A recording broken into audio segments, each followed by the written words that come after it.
അത് തിരുത്തുമ്പോൾ മനസ്സിലാവും എങ്ങനെയൊക്കെയാണ് തിരുത്തുന്നത്.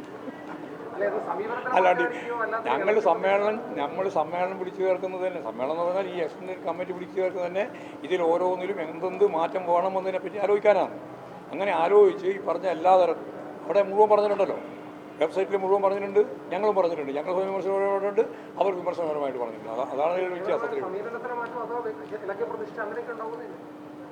അത് നിങ്ങളുടെ ഒരു ഭാഷയാണ്.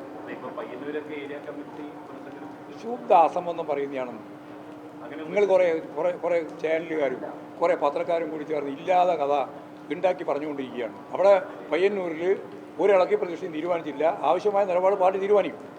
അതിനു മുമ്പ് ജില്ലാ കമ്മിറ്റി യോഗം ചേർന്നിരിക്കുന്നു. ആ ജില്ലാ കമ്മിറ്റി യോഗത്തിനകത്ത് പുതിയ സെക്രട്ടറിയെ തീരുമാനിച്ചിരിക്കുന്നു. കമ്മിറ്റി പിരിച്ചുവിട്ടിരിക്കുന്നു.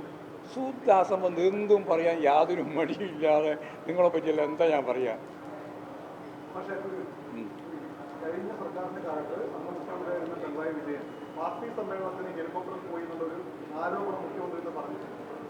അത് അദ്ദേഹം പോയതുമായിട്ട് ബന്ധപ്പെട്ട് വന്ന ആരോപണത്തിന് മറുപടി പറയാൻ വേണ്ടിയിട്ട് പറഞ്ഞാൽ കേവലം കളവ് മാത്രമാണ്. കാരണം സ്ഥിരമായി പറഞ്ഞുകൊണ്ടിരിക്കുകയാണല്ലോ കളവ്. മുഖ്യമന്ത്രി ഏത് പത്രസമ്മേളനം നടത്തിയാലും അതിലൊരു കളവുണ്ടാവും. ആ കളവ് ഇപ്പം തുടങ്ങിയതല്ല, കുറേ കാലമായിട്ട് പ്രതിപക്ഷ നേതാവായി ഇരിക്കുമ്പോഴും ഉള്ളതാണ്. ഇപ്പോൾ മുഖ്യമന്ത്രി ആയപ്പോൾ ഒരു വ്യത്യാസമില്ല, അതേ തുറന്നുകൊണ്ടിരിക്കുക. അതാണ് കാര്യം.